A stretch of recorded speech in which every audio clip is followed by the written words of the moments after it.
Good morning, ladies and gentlemen. I am Richard Wee from the firm of Richard Wee Chambers. Today, we are back collaborating with Brickfields Asia College, BAC, the law school, to organize another webinar. Today's webinar is a fairly general in nature, but specific in discussion. The topics relates to the startups, fintechs, and technology. And this is the discussion on moving forward, the way forward. RWC for the last 2 months have been organizing a series of webinar called the Impact Series.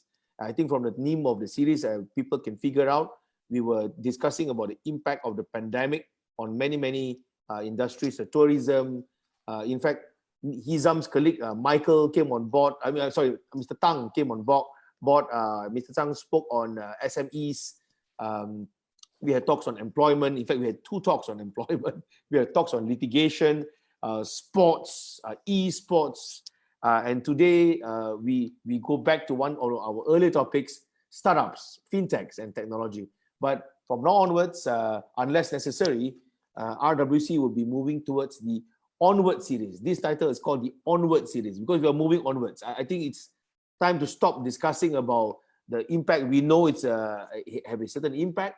Now, these webinars are designed to find a solution, create a roadmap, and provide ideas to viewers and listeners on moving forward.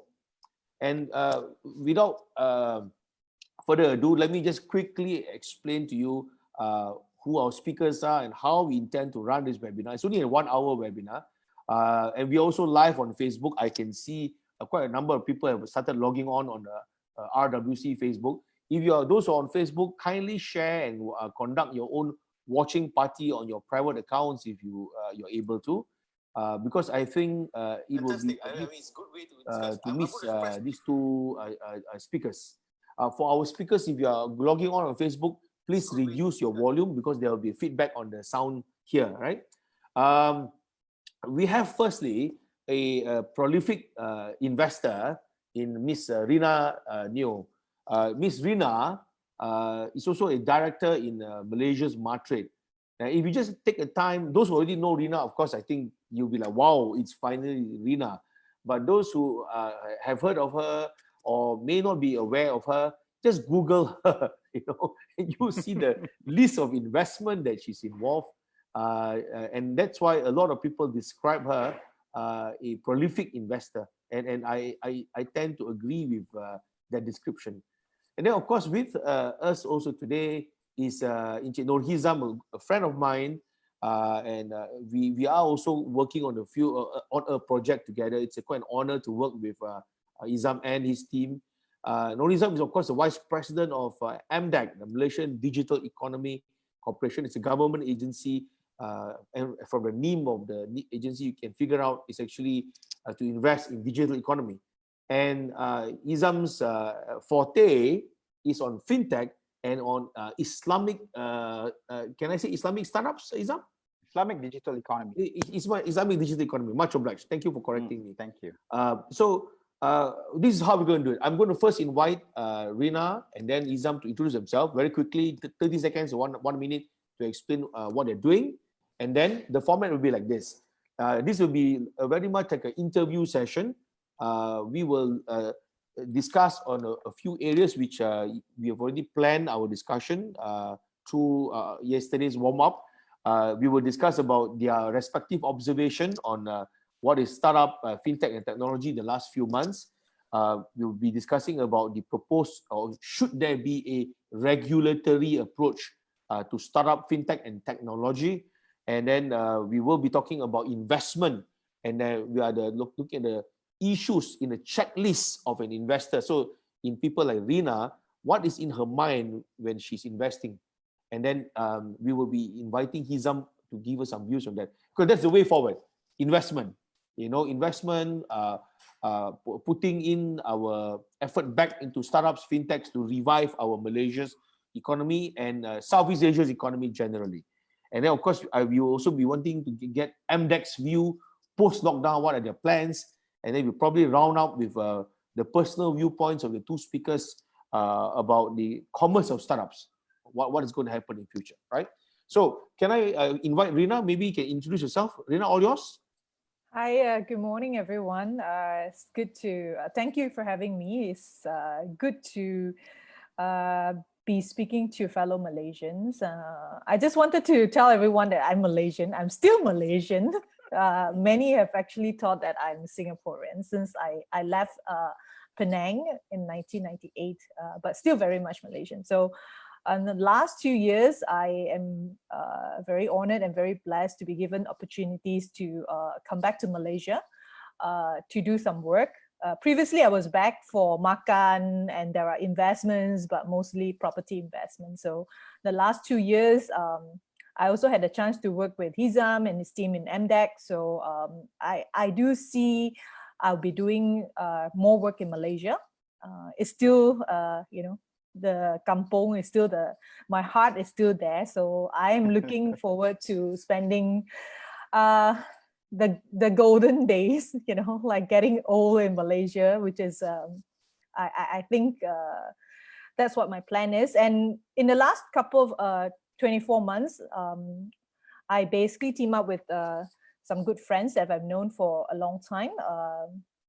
And we started 2 companies. One is actually Ficus VC. We felt that there is a need for a truly Malaysian VC in Malaysia. And then a sister company called Fintech Lab, which we work very closely with MDEC on the Islamic digital economy, because it's a whole 9 yards of things, all connected to each other. So if you build a Islamic digital economy, what are the things, the peripheral things? Do you need to train people? Do you need to, find more talent in that space? Because it's not just MDEC's work or Rina's work. It's collectively, the people, especially the youth. So I think that's something exciting. And one of the things that I want to dedicate my time to is really to basically nurture or help the micro entrepreneurs. Because for me, at this stage of my life, I think I would love to dedicate more of my time to doing to helping those who are not that resourceful. They are not the Silicon tech, deep tech startups, but one passionate mother, one passionate pakcik that has a great idea but didn't have the resources to actually develop it into a small tiny business. Because I feel that if I do that personally, my views are personal as an angel investor, I feel that gives me more satisfaction. So moving forward, I'll be looking at people with purpose, companies with purpose instead of profit. But I'm a very practical person. Without profit, you also can't do much. So I have actually allocated, some of my investment is really for financial return, and then some of it is pure social impact. That's how I divided my startup portfolios. Yeah. Yes. Nice. You've been very successful, Rina. So keep it up. We need investors ever more, I think, and that's just where just nicely will come into Norhizam. Ever more, I think Norhizam will agree that we need investors. So Norhizam, all yours, maybe you can introduce yourself and share with us what you're doing. Much obliged. Sure. All right. I'll do it in 2 segments. First, let me introduce myself. My name is Norhizam Kadir. I've been in tech. I stopped counting number of years actually. Right? I was told as well. I was told by in our warm-up sessions yesterday that this webinar is attended by a number of students from BAC, right? So from someone who have gone through that journey, the career experience, I actually started off in non-tech. My first job was actually in an advertising agency. I thought that I was going to be a copywriter. Wow. Exactly, right? So funny, the career, yeah? Exactly. Life's very mysterious, actually, right? So one thing leads to another, and you're putting it into the context of aspirations of an entrepreneur. Sometimes you just need to go and do a bit of a hustle with your life as well. And I moved from an ad agency to Intel, right? I joined the marketing team of Intel because Intel paid me more. That was There was a direct reason why. And since then, I fell in love with technology, right? I was at Intel for a number of years, moved to Microsoft, got into a startup as well. It wasn't my startups, actually. It was a friend, a friend from Canada who wanted to venture out into Southeast Asia, until there was this national call wanting me to come and join the team in MDEC. And I've been with MDEC for the past 5 years. And it has been a thrilling, enjoyable ride, because you're doing it not for yourself, you're doing it for the country, right? The previous CEO who hired me, Dr. Yasmin, keep on reminding that this job that I'm doing right now is an amanah, all right? It's an amanah. It's not just any other jobs, because every actions that you take would create impact for the country. Yeah. So MDEC, for your information, it's a government organization. It's a developmental agency. We've been tasked by the government to spearhead the growth of digital economy in Malaysia, not just from FDI, DDI standpoint. Oh no. Oh no. Okay, we'll get back to Hizam. Are you there, Rina? Yes, yes. Yeah. Oh, don't worry, it happens. Yeah. Yeah. Hizam, yes, all yours. Hizam, all yours. Can you finish up? Yeah. Yeah. I'm done with the introduction. Oh, okay. Thank you. Okay. For some, we lost you for 2 seconds. Yes. There was a bit. There was a bit of a lapse. Unfortunately, so something for MDEC to do. Yeah. Okay. Very nice. So, ladies and gentlemen, we have just heard the quick introduction of the speaker's respective portfolio.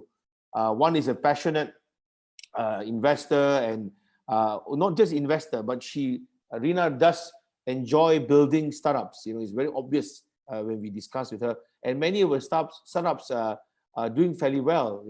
And then, as you can see, Hizam, if you are in startups and fintech, you know Hizam, Norhizam. Yeah. So he is a great character, and to me, I think he leads the battle at the forefront to try and change mindset, get investors in, blah blah blah. So for now, can I just go back to Hizam before I come back to Rina very quickly, because the crux of our conversation is moving forward. But we'll just take a look back. We turn to the back and see for the last 2 months, what have your observation been, Hizam, in terms of what's happening to the fintech, startups, technology, Islamic financing? You were saying just now the digital economy for Islamic. What is your observation been the last 2 months? When I celebrated New Year, it didn't occur to me that 2020 was going to be this way. A lot of people are saying that it's new normal. It is a new normal, actually. In fact, post-COVID as well, the way we behave, the way we work, the way we play, would be something else that we would have not imagined. Of course, there's an economic impact to it. Bank Negara released a prediction that Malaysia's economic forecast is going to be, for this year, is going to be negative 2.0 to 0.5% GDP growth. Yeah. Again, this is a forecast, but looking at what's happening right now, economic activities are still not as thriving as before. We have to prepare for the worst. From startups, MDEC and a few other agencies, the government has put a lot of focus on MDEC. In fact, on startups. In fact, MDEC, as a digital economy agency, we've always looked at what is available in the future. What's going to be the future is the one that's going to be shaping the economy, right? Hence, the focus, a lot of lobbying and education work to the government, as well as engagement with the industry to ensure that these innovative companies are being well taken care of, right? Well being supported, to ensure that they are the one that's going to be fueling the growth of the future. Yeah. In the current situation, of course, if we were to look at the startups are essentially SMEs, right? And SMEs, like any other SMEs out there, do have issues with cash flow. they do have issues in terms of talent development. They do have issues with regards to recruiting the right talents, right? And like other SMEs, it is one of the segment that's most badly hurt. Yeah. Government has put a lot of focus, and government realized that the fact that 98.5% of companies registered in Malaysia are SMEs, right? It generates almost 38% of Malaysia's economy, right? So it's an important pillar for us to sustain, and even more actually. There are a lot of people, I don't have the numbers, millions of people are actually working for SMEs. We want to ensure that in order for the economy to continue to the momentum continues to thrive, we have to ensure that job opportunities are still there. People are still working. Yeah. So government has launched a lot of stimulus packages through Prihatin for SMEs, right? I'm sure that you've heard about grants and subsidies have been provided. They are, deferments, moratoriums have been introduced. There's also other supports in the form of, wage subsidies, paying working capitals, supporting from training development where exemption of HRDFs is being the levy is being exempted. So a lot of initiatives coming from the government out of the 260 billion stimulus package that was announced. And there's also a specific 100 million startup, technology startup relief fund that was announced last week. Right? That was announced last week. So government realized that there's a need for supports from SMEs to be continued, right? That there's a need to have a boost to ensure that the livability and the sustainability of these startups and these SMEs. However, right, government cannot be continue to feed these SMEs, right? I think nature of any entrepreneurs, and I'm sure that Rina would be able to attest this as well, and Richard as an entrepreneur himself as well, right, would be able to tell you the same thing as well. I like to use a term, a Malay term called ikat perut, right? Yes, and as we are in a new normal right now, as everyone's trying to make adjustment, right? Even MDEC as a government agency, we are making adjustments as well because we're so used of having a meeting with Teh Tarik when you have meetings with the minister, with the ministries, right? So all these things are being adjusted, right? Are being adjusted, and the expectations on the SMEs and startups are to do the same things as well, right? Yeah. I think this is the best time for you to start looking on how you pivot, on how you need to be looking at repackaging your products, repackaging your business priorities. This is the best time for you to be rethinking whether the strategy that you have had before would work well in the new normal, right? Cool. So Magic ran a study to find out whether the startups are going to be sustainable, whether they are going to be whether they're going to survive or not, right? Magic estimated that some 40% of startups will not survive after May, right? And hence the reason why government's putting in support right now, right?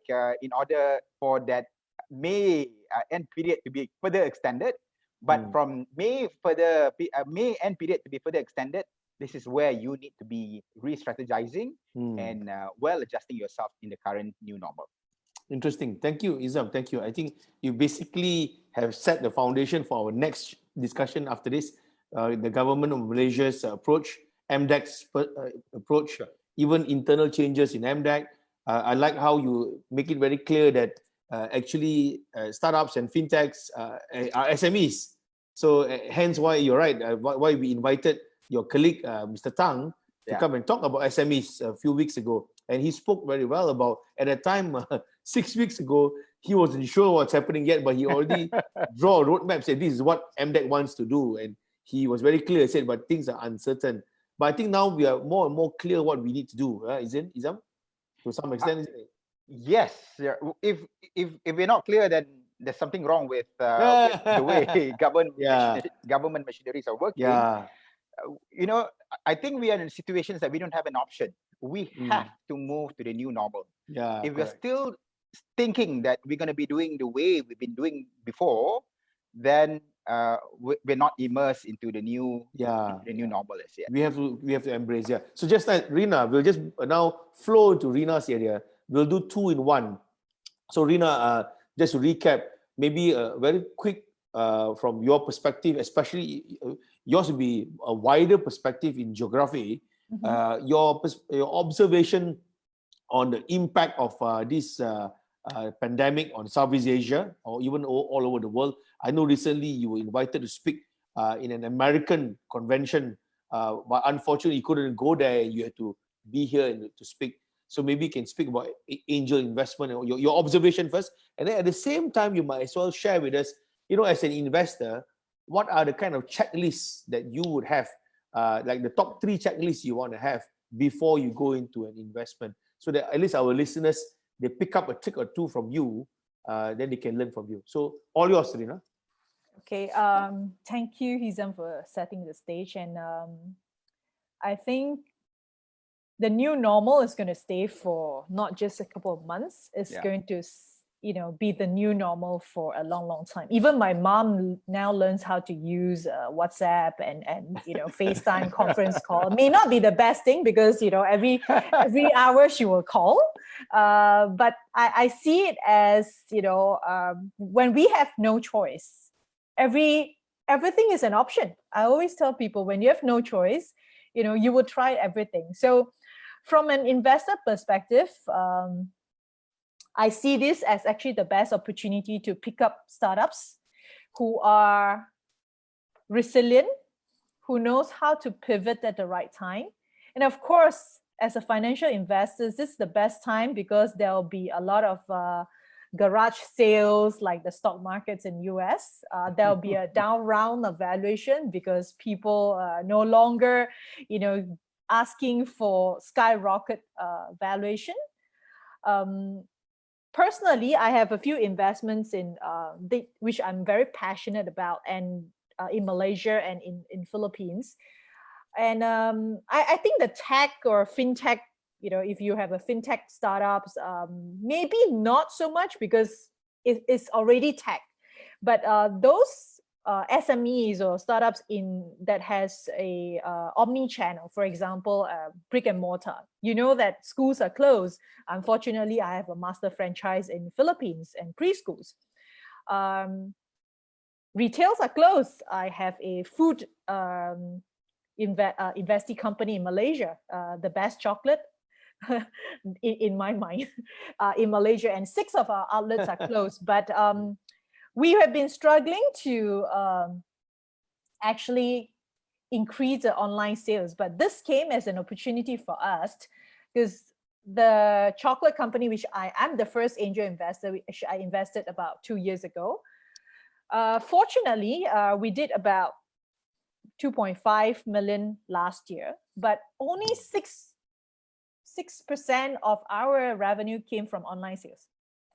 But during this MCO, we were so worried because everybody is buying beras, all the necessity, even toilet papers. But to me, I was asking the team, would you think that people in this ikat perut situation would buy chocolate? Because it's a necessity. It's not a necessity, it's a luxury.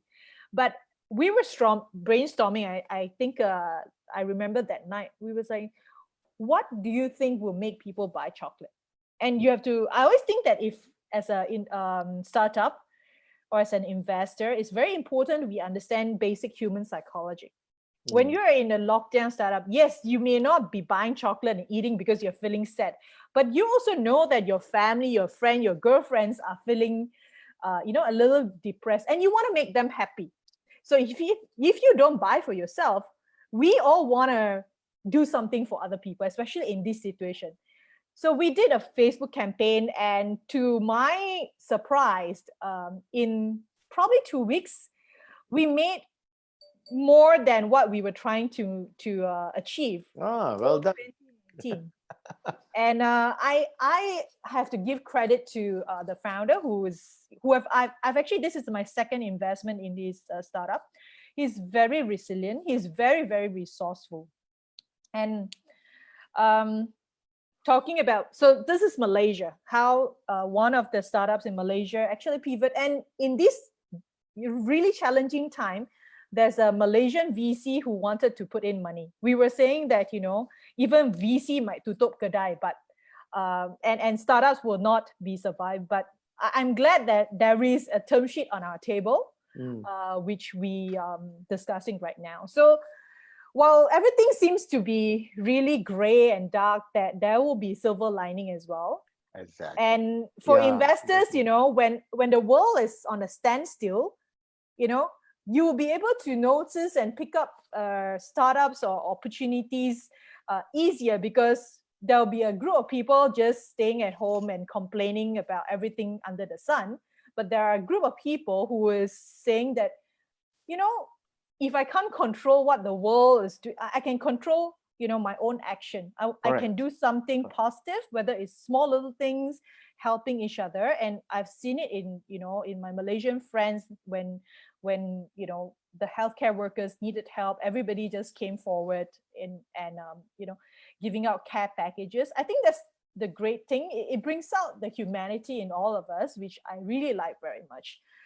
And in Philippines, my schools are closed. 5 of my preschools are closed. And and it's preschool, it's 18 months to 6 years old. So, but when I heard the lockdown is going to happen, fortunately, my background is tech. And I remember my first job in IBM, I was tasked to use Macromedia to create e-learning modules.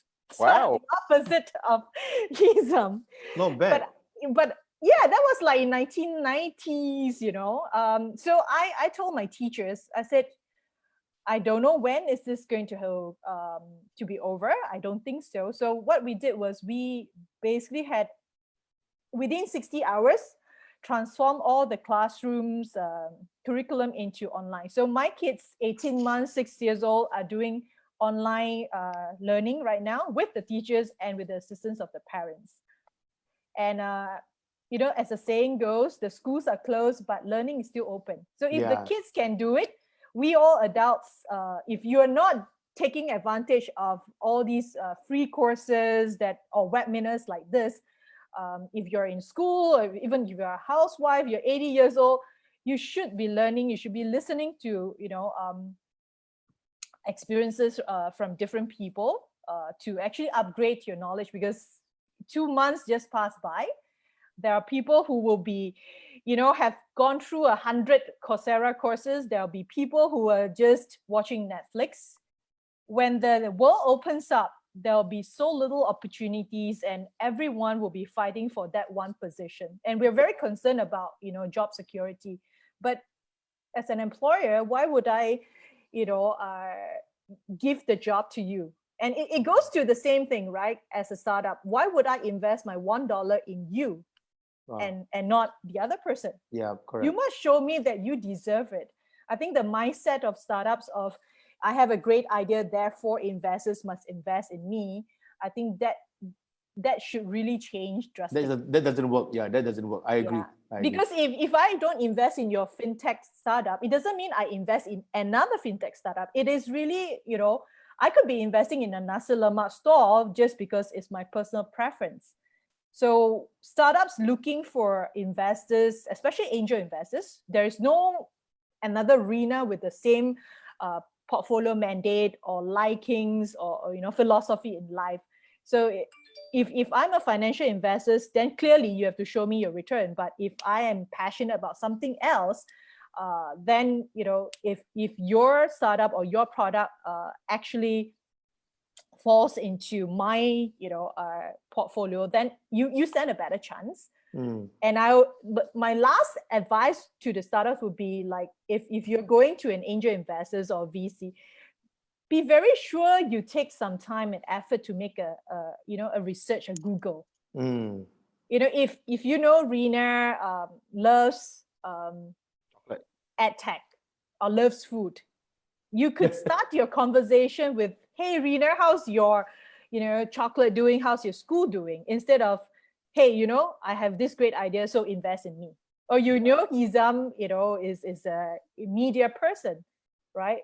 You could be actually how you start a conversation actually makes a lot of difference, especially when you meet a new person, right? Yeah. So we as investors, or even in Hizam's position as the authority, we're all human. We would love to know that someone that comes to see us have a genuine interest in us as a person. And I must attest to that. I used to be so focused on just the business. I would not know, if Richard is a startup, I would know Richard's business inside out, the numbers at my fingertips.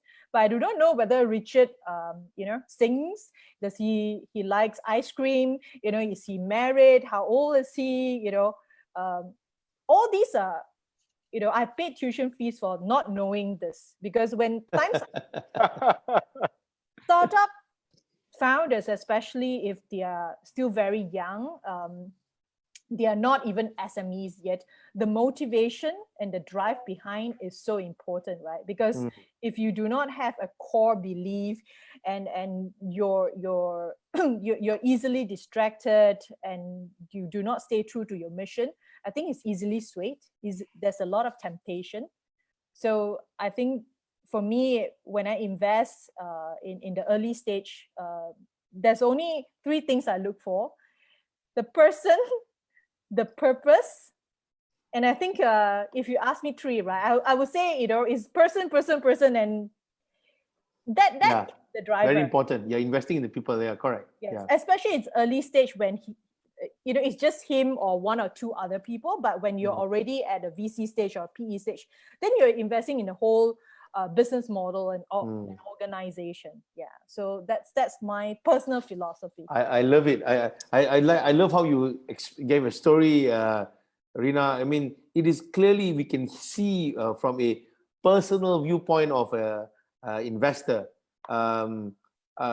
You basically, if I can summarize for now, you spoke about opportunity. Looking at situation. The chocolate example was perfect. Who would have thought people will be keen to purchase chocolates in times like this, when everyone is, as you said, buy rice, But there you go, there are demand for it. In fact, I've never bought personally, I've never bought so much chicken eggs using delivery before. I never thought that I have to choose the chicken eggs on the app to choose which egg I want to buy. And even fish. I have to be on the phone and speak to the supplier. Say more ikan ini, ikan itu, So it's a real change in the way we do. So I like that opportunity. I also think you spoke about resilient. Being firm, strong. I think it's the character of the startups, the character of the fintech, the person running it. You have to have resilience. And I love how you talk about business strength. Actually, your chocolate business you mentioned just now, Rina, is also partly because they have a strong fundamental.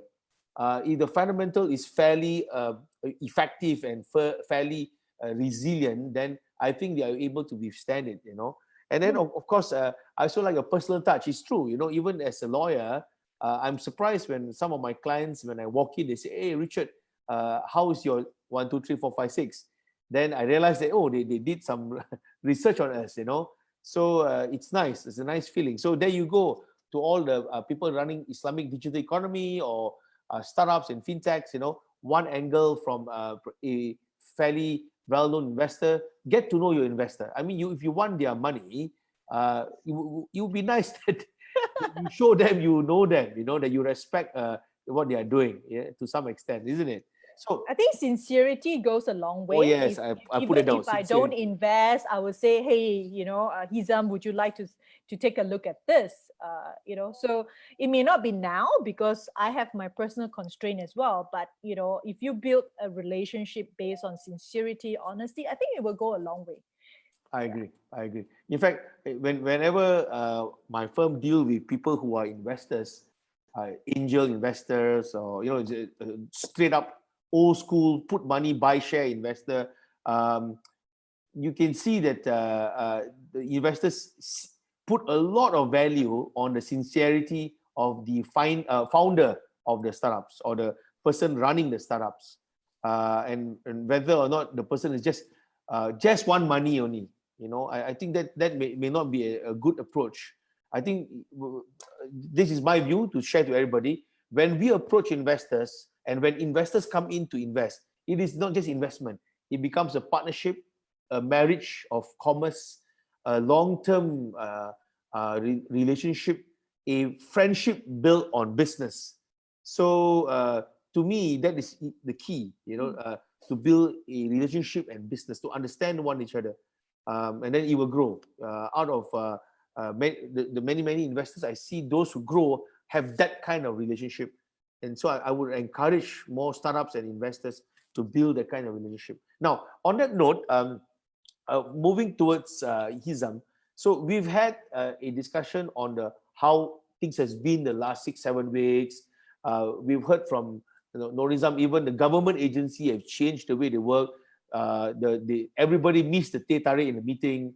Notwithstanding, it's a fasting month. I know it's bulan Ramadan, tapi walaupun bulan puasa kita pun terindu minum-minum masa kat meeting-meeting, but do you think, other than the pre-Hatim packages that is going in, Hizam, and I know this has been going on for a few years, what about regulating fintech and startups and the Islamic digital economy? What are your comments about, number one, are we going to regulate? And if we do, how do we want to regulate?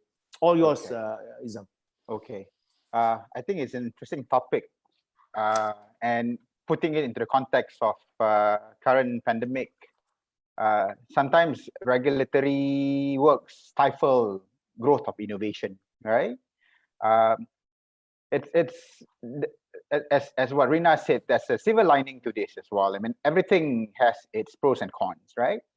I guess it's not just government. The whole entire world is seeing that there's a need to be flexible when it comes to managing regulation. Good example would be what we're doing right now, right? Conference call, virtual calls like this.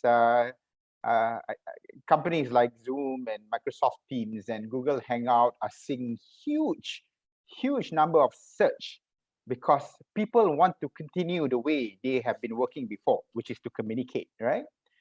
To put it into the context of regulations and startups and fintech companies, Albert Einstein once said, in the middle of difficulty lies opportunity, right?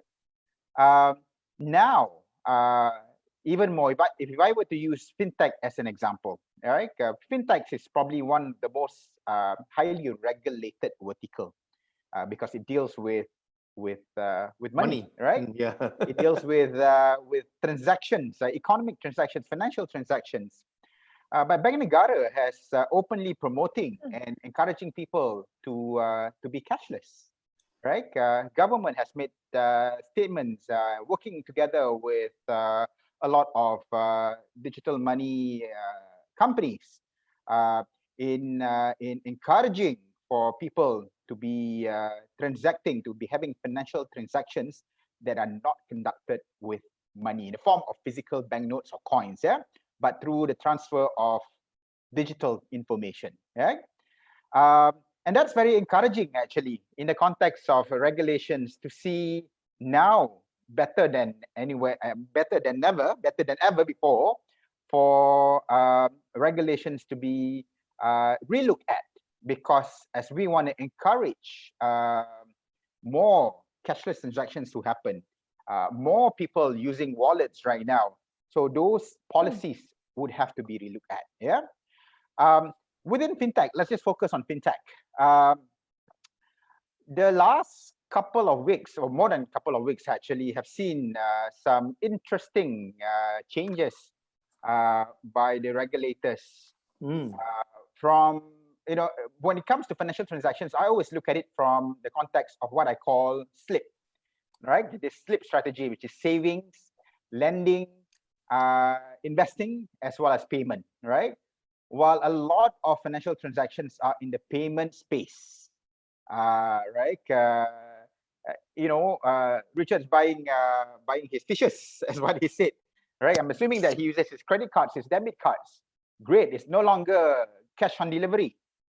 In fact, a lot of SMEs that are selling these fishes would have to go and change the payment methods because they wanted to widen the reach of customers that they have. Yes. Yeah? Yes. So while payment is probably the most matured, we've started seeing some changes as well, especially in lending as well as investment. Yeah. For savings, we'll save it for last because that would require a digital bank license. Yeah. So that would be on a bigger agenda actually. Take it. Let's first discuss about lending. Yeah? Lending is really essentially means microfinancing, right? Pembiayaan. This is a loan actually on how do we ensure, for example, SMEs and macro SMEs. Yeah. So part of the Prihatin packages have already addressed that, but we've also started seeing a surge in lending, getting micro capital from digital fintech players. I see. Right? Yeah. Okay. Right. As an example, actually, I can mention some of the names of fintech companies. Aspirasi, which is part of Axiata, have started giving loans, micro loans to macro SMEs. Right? They realize that macro SMEs would need to have capital right now in order for them to pivot themselves. Right? Machikia, I think Machikia seems to be a very famous name nowadays, right? Yeah. Prior to this, Machikia was probably selling from her warung, right? Yep. Right by the roadside. Machikia has no knowledge whatsoever, right? So MDEC comes in supporting these micro SMEs in training them. We had a e-dagang expo, which we usually would do it face-to-face last week. We've decided to still do it. In fact, we feel that it's very important to do it actually to ensure in the current time, this In the current time, exactly, yeah. Right? To our pleasant surprise, more than 5,000 micro SMEs dialed in. Right? So we underestimated as well. We realized that these micro SMEs wouldn't probably have direct. We were very worried they may not have direct access to connectivity, right? But we realized that Malaysians, yeah, our smartphone penetrations are almost 80%. Mobile phones are much more, right? Are almost 80%. And that's a great number. I'm sure that there'll be a surge later on as well of ownerships of smartphones as people are converting. Coming back to digital microfinancing, this lending ability. So, we see companies like Aspirasi and MicroLeap and Aside, right?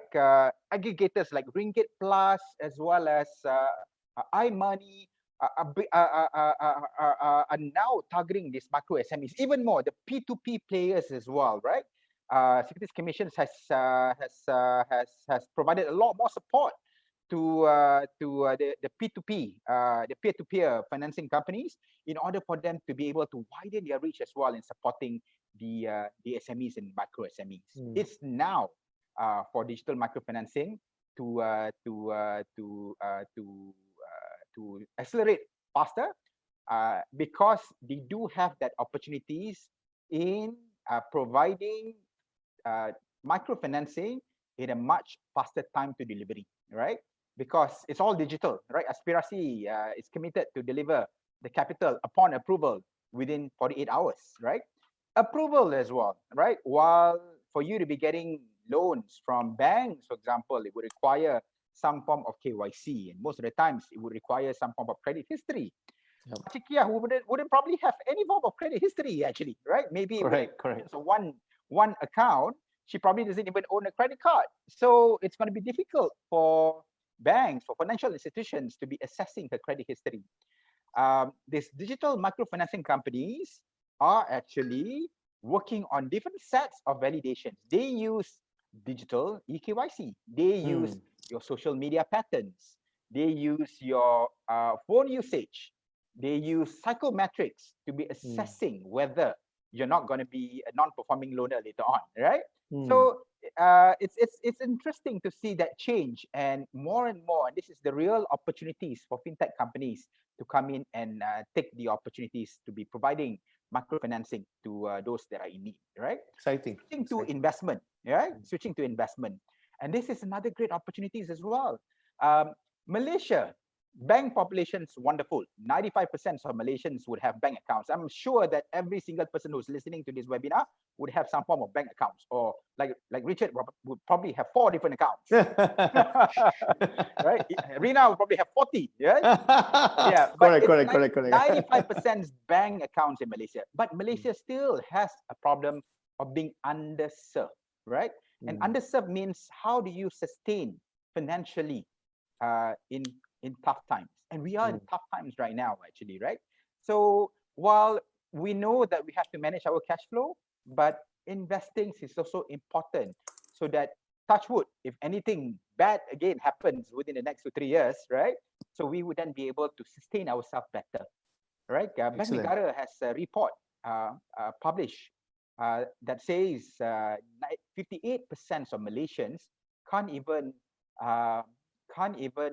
put together 1,000 ringgit in the states of emergency, right? And that's very, very disheartening to see that, right? And at the same time as well, the ownerships of life insurance, and life insurance is really about preparing yourself for the future, right? It's only 17% in Malaysia.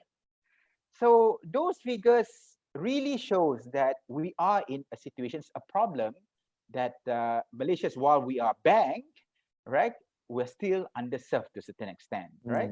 Now is the best opportunity to be investing, because as what Rina said, some of these prices, stock prices are going down, right?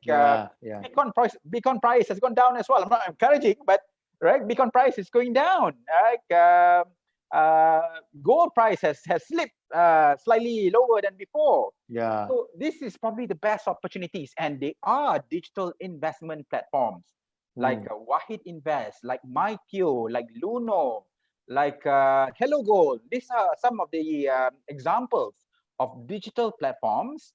You see, while you need to put in 1,000 ringgit as a minimal investment amount to open a fixed deposit account, with this platform you can invest as low as 1 ringgit, right? So it really caters to the B40s. It really caters. It's driving to help the financial inclusion, so that the number of people who are struggling to have financial sustainability would then be able to prepare themselves better. So we would encourage, actually, in fact, we are planning to do, and we have been actually before this. It's just that we have to pivot ourselves, because we were arranging for road shows, right? Offline road shows. Then now we have to go and pivot and turn it into online road shows as well, to be promoting this digital microfinancing and digital investment. Excellent, Isam. So yeah, wow, so much information. Thank you. So there you go, listeners. Before I move back to Rina, you heard Isam talking about issues of regulation. Of course, we all know when there's regulation, there's also red tape issues. And I think you can hear from Norhizam's point of view that we do need eventually some sort of regulation to regulate fintech and startups, but maybe not at the moment. But we also heard of the strange investment behaviors, which was not expected. And you heard for yourself where MDEC, in just nice, Isam, because I was going to ask you about MDEC's plans for post-lockdown, and you already gave a strong glimpse of what MDEC is doing post-lockdown, where you're changing your own program to online.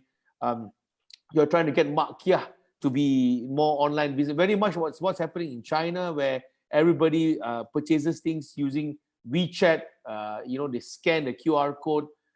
It's a superb way of going cashless. And I think you're right. And I repeat, MDEC has already planned that. You see the opportunity, and MDEC is pushing everybody to go cashless. And if there's any perfect time for us to change our behavior or for e-commerce, it is now. Now is the perfect time for us to do that. And even you get an old dinosaur like me buying fish and prawns online, then you know that things are going to change. But so with that in mind, Rina, so you've heard how the Malaysian government is reacting to it through agencies like MDEC, and you see vice president officers like Norhizam he's carrying out that spirit and the semangat of change, right? So from the investor's point of view, from your personal point of view, how would the investors and the angel investors, financiers, bankers, how would people react to this? You know, do you think investors generally will be even more cautious, or a little bit more flamboyant, or I hate to put it bluntly, but take advantage of the perhaps better pricing, you know, better cash investment for the thing? What would be your guess if you have a ball and looking into the future? What would you predict the next few months? All yours, Rina. I guess all savvy investors would be able to take advantage or leverage, in a better terms, on the situation, whether it's macro or micro. So coming from an angel investor perspective, usually angel investors, their investment horizon is basically things they know, industry they know, geography they're in. Even, I had a call with the American angel investors. Some are very traditional angel investors. They will only invest in that particular state and industry that they know. But for younger angel investors and angel investors that came from technology companies, they are more actually gung-ho, I would say. They would invest cross-border. So during the 4 a.m. webinar with fellow angel investors we had from Finland, Germany, and Mexico, we are saying that this is the best time for cross-border investment, just because the world has now really flattened. We are more comfortable talking to each other like this over a conference call. And for angel investment, I think trust is always an issue, because you are investing in a stranger. Or, Richard, you are an investor, for example, in company A, and you come to me and say, hey, Rina, I've invested in company A. Would you like to co-invest? But Richard, I just know you.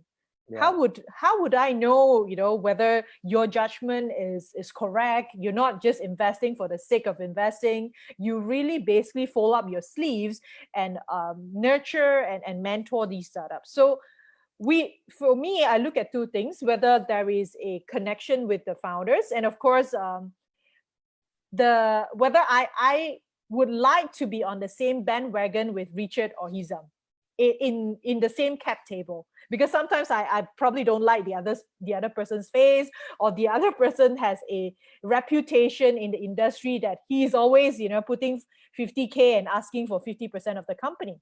So it's not, all angels are angels with wings.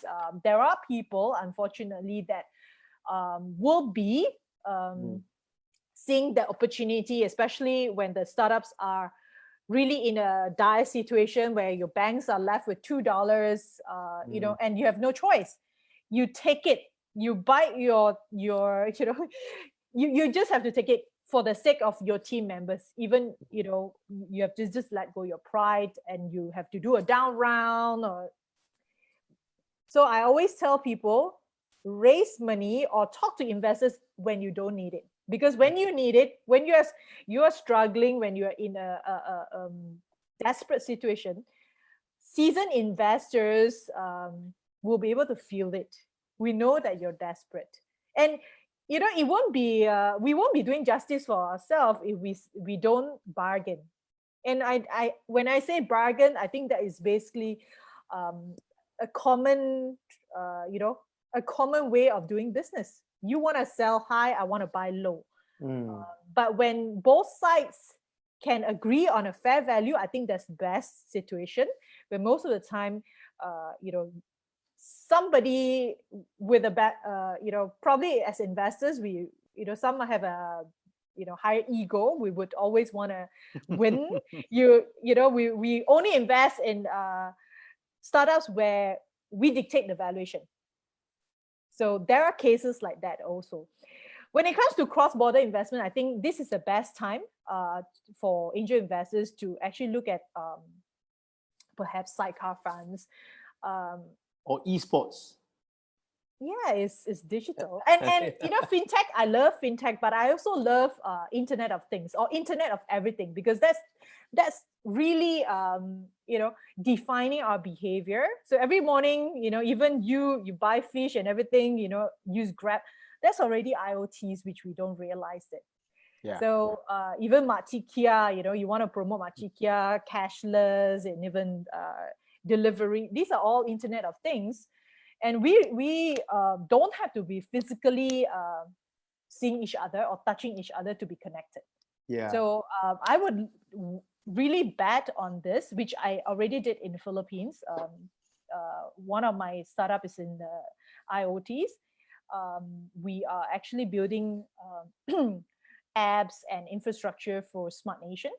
Yeah. And I'm glad actually during this time, because of certain restrictions, I have a huge tech team in Philippines. So what we did was we look at what are the other community apps and community platforms that we could build for the country. So what we did was we did one very nice project with the Selangor hospitals in Malaysia. I basically just activated my team.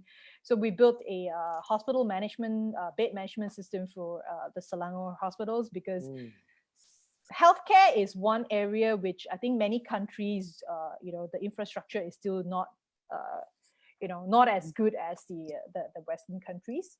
But in situation like this, where pandemic happens, I think accessibility to real-time data is very important. We need to know where exactly what happened. Yes. The healthcare workers need to have, like, you know, do we have enough beds? Do we have enough ventilators? And I've always think that e-healthcare is something that I would love to see the Malaysian government you know, put as priority, and of course education as well. So yeah, I would be betting on fintech, and that's definitely a trend that I certainly believe in, and Internet of Everything. Yes. Yeah. Fantastic. So there But you go. Food, sure, anytime. Food also, yeah. Anytime of the day. Anytime So of the there day. you go, to all of you who are listening in. I think there are quite a lot of us listening on Facebook. You have a potential clairvoyant, you know, saying that, look, we should invest in healthcare, we should invest in education. She even explained, Rina explained what she's doing in Philippines, what she's doing here, and of course food. Who doesn't like food? You know, I'm quite sure that investing in anything connected to startup and food will be good. But just like Hizam, I noticed the two of you are very excited about fintech. And I think that is, to be fair, is the way forward. You know, I think if we are able to get fintech right, then startup will also be right. You know, that's how I look at it. And of course, fintech, as Hizam will know, there's so many issues. There's the touch and go version of fintech. There's the Luno version of fintech.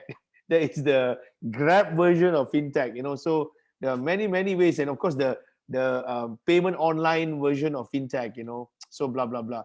I do hope one day in future when we meet friends and we, oh yeah, bro, I owe you money. Give me your phone. Tit, you know, then we just transfer and that's it. You know, and we walk around without the. Can I just share with you an experience? I was very fortunate to be in Shanghai a couple of years ago, and I met a friend of mine who was working in a company there, Malaysian friend. Then he walked out, and then he told me, he said, "Don't worry, don't have to bring out wallet." So, and that was the first time I saw WeChat being used. So then we stopped at a stall and bought dumplings. You know, Rina, in Shanghai we have to buy dumplings. So my friend, street side, you know, this is the Makia of China. Yeah. Just took out the handphone, Nizam, and then Nizam, then the auntie just said, Titi, okay, go. You know, that was 2017, 2018. And then it was amazing. The whole night we went out for our trips, our moving around. We didn't use a single cash, you know. And that was 3 years ago. That was what made me really got intrigued into fintech. And eventually I met you, Izam. I met you. Yeah. And I think fintech is going to be really crucial in different industries. Like even now, you know, you go to supermarkets, Alibaba, there's nobody there. Everything is cashless. And I think moving forward, all supermarkets will be having this checkout counter with temperature scanning and facial recognition, whether, Yeah, you're happy customers, how much you spend, everything else. yeah, I agree. On the high side, people may think that, of course, your privacy issues, but I guess the regulatory will have to come in and interject and make sure that the consumers are protected I agree. and datas are used Mm. for the good of to make more sense, to make our shopping more enjoyable, to make our life more convenient. I think that's the whole purpose of having everything digital, Yeah. cashless. In It- China, they were saying that the beggars also have WeChat now, so you can no money, Yeah, but I never think mind. just donate to the chat. Yeah, yeah. Right? Yes. But if I can say, Rina, this that of course now I won't be speaking as a moderator for 10 seconds. Speaking as a lawyer, I think if we are going to draft a regulation for this, other than issues of PDPA, the personal data issues, we also need to ensure, of course, this is given security. And I'm not talking about security, having a gun and all that. Not the kind of security. I'm talking about making sure that when money is being moved, there's no spy at the back. No, there's no one spying, a hacker waiting to hack your thing. And so to me, regulation for fintech and startup is a mixture of the strength of our people like Hizam and team to protect and build a what do you call this, a ring fence around our digital movement, but the law coming in to deter any potential break-in. So as a lawyer, I hope that eventually the government will look into that, and eventually Parliament, if it finally sits, because I don't know Parliament will sit next week or not with our political struggle going on now. But I hope eventually Parliament will look into this and regulate that. That's my personal call. Anybody out there who's from the government of Malaysia, I hope you listen in and take this down, But okay, to wrap it up, it's already 11:35 a.m. Thank you so much to speakers. To wrap it up, can I first invite Izam to maybe give a summary? I don't think we have time for Q&A, but anybody who's interested to have a Q&A, you can send it to Breakfields, and then we can forward it to Izam and Rina. You get a private reply from the speakers. So today I was trying not to encourage too many Q&A because we only got 1 hour and the topic is fairly large. So Izam, maybe you can summarize moving forward, as a title say, we are moving forward. Moving forward, maybe let's use Makia, right? Okay. Moving forward, how would we ensure Makia becomes the next Amazon, the next Google? What would your take be to summarize things? All yours. For Makia, there's a saying: you give a woman, in this case is Makia, right? Give a woman a fish and you feed her for a day. But if you teach Makia to fish, you feed her for a lifetime. And at MDEC, as a developmental agency, we have always looked at capacity building. We have always looking at upskilling the SMEs. Great that there is a need. Of course, there is an urgency for Makia to be able to get some from capital injection. But it is now for them to be pivoting themselves to digital, right? Whether it is getting their products to be sold online, MDEC has programs like e-Usahawan, Go Commerce, e-Rezeki, supporting the B40 categories. How do they embrace digital? All those things are in existence for the longest time. And now I think the take-up rate will have to be a lot higher, right? On the other side as well, on the demand side, right, adoption, I think people like Richard and me and Rina, we are buying things online right now. I think my accounts with Shopee and Lazada are probably at the highest peak in the last 2 months, right? Because again, the environment has allowed us to do so. All right, we have not much of an option, but now businesses, for example, in order for you to remain productive and effective, you can't do it face-to-face anymore. To do bookkeeping, to manage your accounts, everything will have to be done online, right? So adoptions of businesses, SMEs in particular, would have to be looking into embracing digital as well. And last but not least is, as what I said earlier, financing, right? Rather than depending on conventional ways of getting capital, there are platforms right now on how would they be able to get capital through various means of digital platforms. At the end of the day, at MDEC, our role is to drive digital inclusion, right? As a government agency, we want to ensure that not just someone who lives in Taman Tun and Mount Kiara get access to wonderful world of the of digital economy. It's also people who are living in tier 3, tier 4, Makia, who are also able to benefit from digital economy as well. Yeah, excellent. Well, you know, Izam, we do hope, as a Malaysia, we hope agencies like Magic, MATRADE, where Rina, of course, is the board of director in MATRADE, MDEC, all these will continue to push the boundaries of the digital economy. And we've seen the last three months, had we not started our digital economy years ago, we would have been living in dark ages the last 3 months. You know, somebody was saying that if this pandemic, if COVID-19 were to happen 5 years ago, I think I'd probably be rotten. I wouldn't be able to watch Netflix as well at home. Yeah, I can imagine. There's no Grab delivery, no Food Panda, nothing. Yes. Lala Move, that didn't exist, you know, at the time. So, I really hope that eventually, before I come to Rina, with regards to agencies like MDEC, it will push through, you know, and working with even Bank Negara, you know, pushing through fintech and all that. I think the way forward, whether we like it or not, is this. You know, is this. We need to accept that.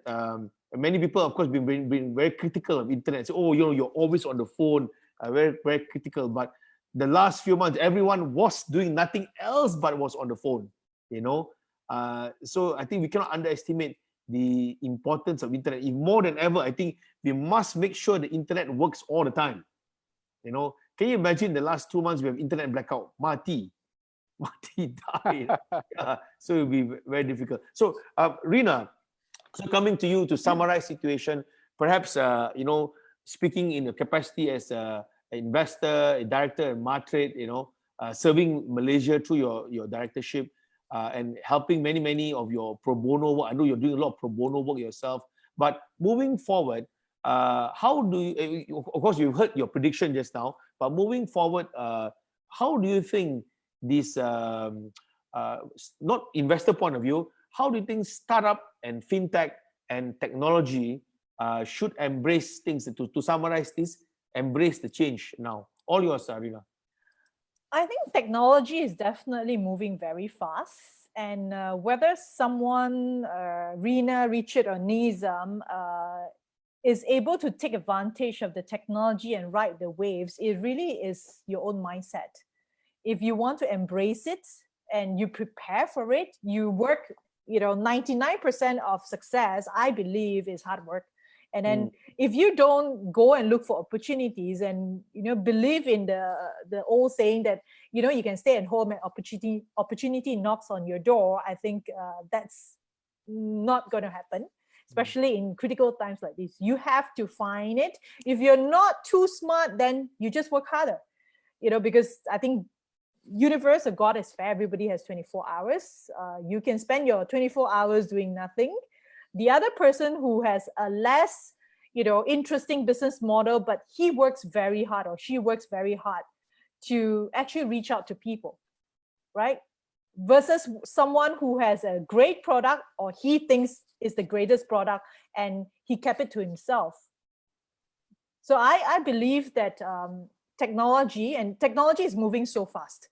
So we have to, as even layman or even someone in deep tech, we have to really be mindful of what's going on in our surrounding, not just within our own comfort zone or own kampong, to be aware of what people want. Because when you build a product or a service, it's not for yourself, it's what people will buy. Because you can have the greatest technology, and if nobody pays $1 for your product, then you're not a business.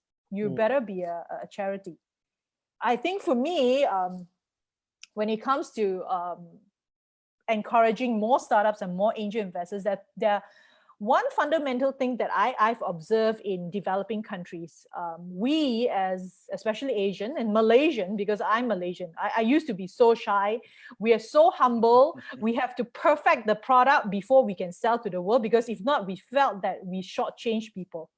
But I think, you know, if you are already doing something and you feel it is, you know, you're confident and you want to pursue it, go and tell everyone, your grandmother, your grandfather, you know, everyone about what you're doing, because that actually gives you a better chance of getting real market feedback, because who knows, your grandmother or you know, your neighbor will be your customers.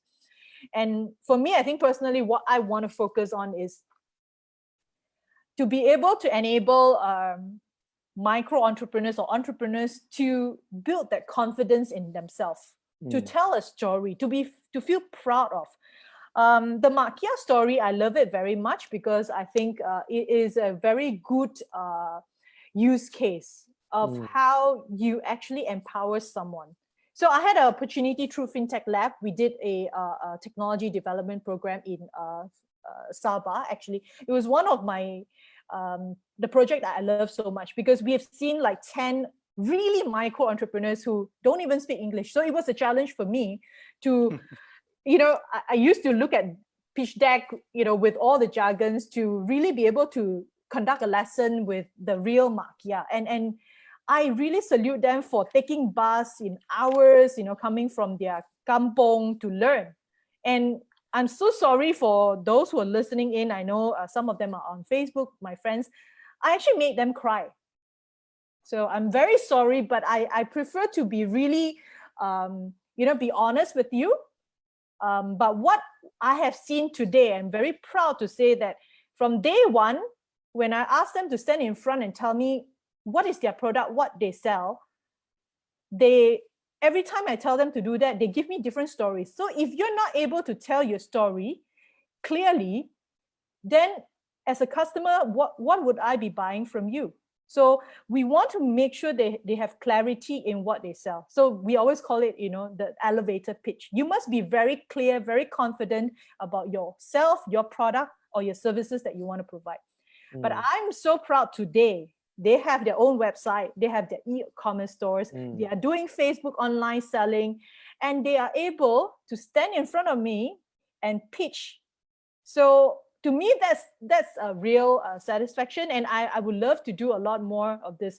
So whether they become a unicorn or not, it doesn't matter. But I think through work like this, like what MDEC is doing, like yesterday, our pre-call, Nizam mentioned about the Ninja thing, that you basically platform a confidence to the entrepreneur. I think building that soft skills in them, building confidence, communication skills, even if they don't make it now, in future, you will be able to help them in their life moving forward. So I would love to do a lot more of this kind of training, whether it's a makcik Kia, or it's a girl in tech, or if a pakcik that's 60 years old and wants to do a startup, because, you know, there's no better time. Every day is a good time. Yeah, so startup doesn't mean you must be a 19-year-old drop out from Harvard University. So that's the wrong. Startup, if you feel like you want to do it, if you're 70 years, why not? You come with a lot of network, you know, and experience. Do it. Yeah, that's what I want to tell. Thank you, Rina. Thank you. So there you have it, ladies and gentlemen. What a passionate and insightful discussion we have had from two speakers who clearly know their stuff. Just a few round up before we call this to an end. Firstly, can I invite everybody online and here to give a cyber round of applause for Rina and Izam. You know, thank you very much. Yeah. And for Izam, can I wish you Selamat Hari Raya? Unfortunately, I cannot visit your house, but you know, hold on to that ketupat because I want you to deliver it over my house. Do they deliver to Singapore? So if you see a lala move in front of you, Izam, it's me. Just send the ketupat over. Of course, there will be logistics charges as we are supporting the SMEs.